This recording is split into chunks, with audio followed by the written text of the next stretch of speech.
Hi friends, welcome to కొత్తగా చందమామ కథలు. ఈరోజు మనం న్యాయ కత్తెర అనే కథ చెప్పుకుందాం. చాలా పూర్వకాలమందు కళింగ దేశానికి న్యాయం ఇచ్చే దేశం అనే ఖ్యాతి ఉండేది. దీనికి ముఖ్య కారణం అక్కడ న్యాయ విచారణకి, న్యాయ నిర్ణయానికి ఒక వింత సాధనంగా ఉండే న్యాయ కత్తెర. తరతరాలుగా దాన్ని ఆ రాజవంశంలో ఒక అమూల్య వస్తువుగా భావిస్తూ వచ్చారు.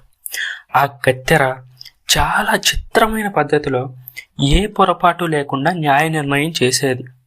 ఆ కత్తెరను రాజభవనం ముందు వేలాడదీసి ఉంచారు. వాది ప్రతివాదులు ఏ న్యాయాధిపతి దగ్గరకు తీర్పు కోసం వెళ్ళనక్కర లేకుండా న్యాయ విచారణ, న్యాయ నిర్ణయం అంతా ఆ కత్తెర వల్లనే జరుగుతూ ఉండేది. వాది ప్రతివాదులు ఆ న్యాయ కత్తెర దగ్గరకు వచ్చేవారు. వాళ్ళకు ఇష్టులైన మధ్యవర్తులు ఎవరి పక్షాన న్యాయం ఉందో తెలుసుకోవాలని కుతూహలంతో వచ్చిన ప్రజలు చుట్టూ గుమ్ముకూడేవారు. ఫిర్యాది తనకు జరిగిన అన్యాయమంతా ఏకరువు పెట్టి తన 2 చేతుల్ని ఆ కత్తెర మధ్య పెట్టేవాడు.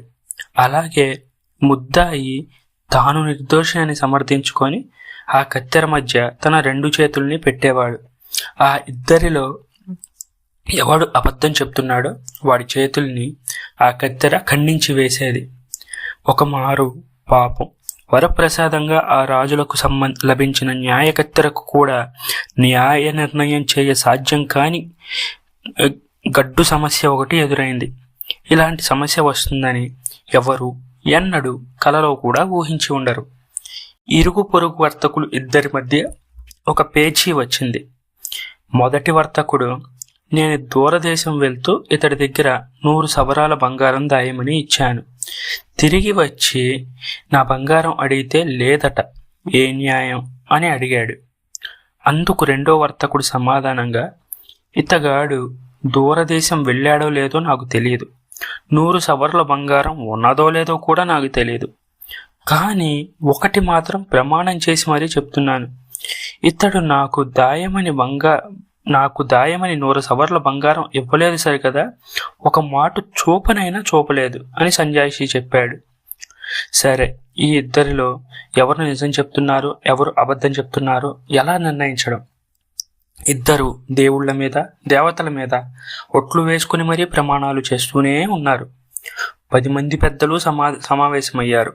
4 రోజులు గడువు పెట్టి ఈ లోపల గనుక రాజీ పడకపోతే న్యాయ కత్తెర నిర్ణయానికి వెళ్ళవలసి ఉంటుందన్నారు. నా దగ్గర 100 సవర్ల బంగారం దాయలేదని బొంకుతున్నాడు.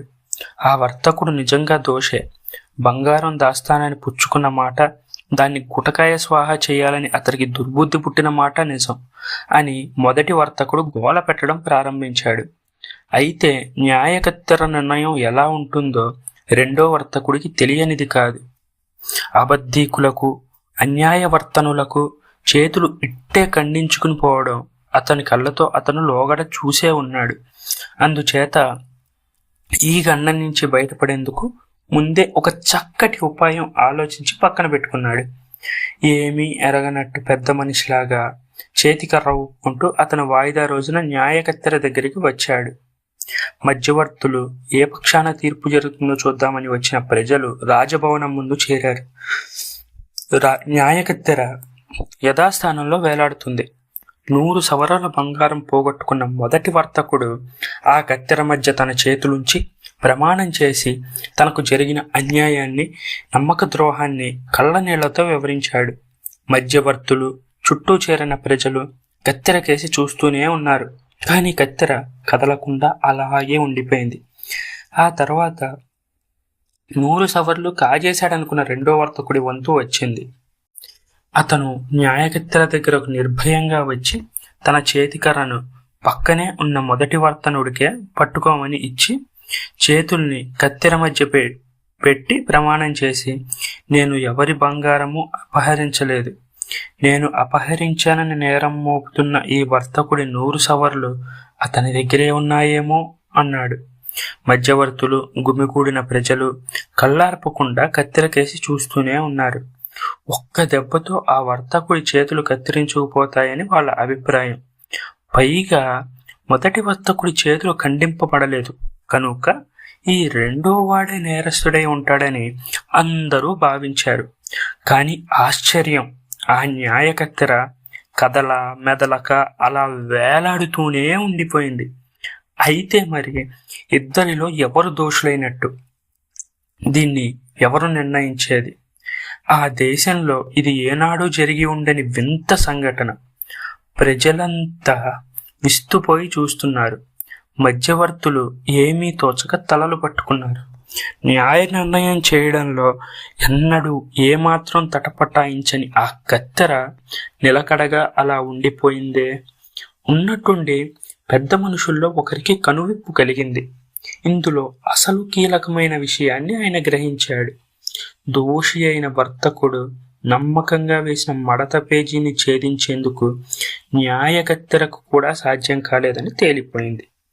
ఆ మోసకారి వర్తకుడు వక్ర మార్గాన విజయం సాధించాడు. ఈ తెలివికి అతనికి పట్టపగ్గాలు లేకుండా పోయాయి. తను ప్రమాణం చేసి న్యాయకత్తెర మధ్యన చేతులు ఉంచేటప్పుడు పట్టుకోమని ఇచ్చిన తన చేతికర్రని మళ్ళీ ఆ వర్తకుడి దగ్గర నుంచి తీసుకొని అతడు ఇంటికి పోదామని బయలుదేరాడు. అలా 4 అడుగులు వేశాడో లేదో వెనక నుంచి కేక వినపడింది. ఇందాకటి ఆ పెద్ద మనిషి వర్తకుడి చేతికర్రను లాక్కొని పలుక్కున మధ్యకు విరిచాడు. ఆ చేతికర్ర నుంచి 100 సవర్లు జలజలమని రాలడం లక్షలాది ప్రజల కంటపడింది. ఇది అందరికీ చెప్పలేని ఆశ్చర్యం కలిగించింది. అప్పుడు పెద్దలు నలుగురూ చేరి 100 సవర్లను మొదటి వర్తకుడికి ఇప్పించారు. రెండో వర్తకుడిని శిక్షించారు. అయితే న్యాయ నిర్ణయంలో అపజయం పొంది పట్టు తప్పిపోయిన ఆ న్యాయకత్తెరను స్థానం తప్పించి రాజభవనంలోని పాత సామాన్ల కొట్లో పడేయించారు. నాటి నుంచి రాజ్యంలోని న్యాయాధిపతులకు చేతి నిండా పని కలిగింది. ఈ కథ మీకు నచ్చినట్టయితే దీన్ని లైక్ చేయండి, మీ ఫ్రెండ్స్ అందరికీ షేర్ చేయండి. అలాగే మన ఛానల్ని సబ్స్క్రైబ్ చేసుకోవడం మాత్రం అస్సలు మర్చిపోకండి. Thank you friends.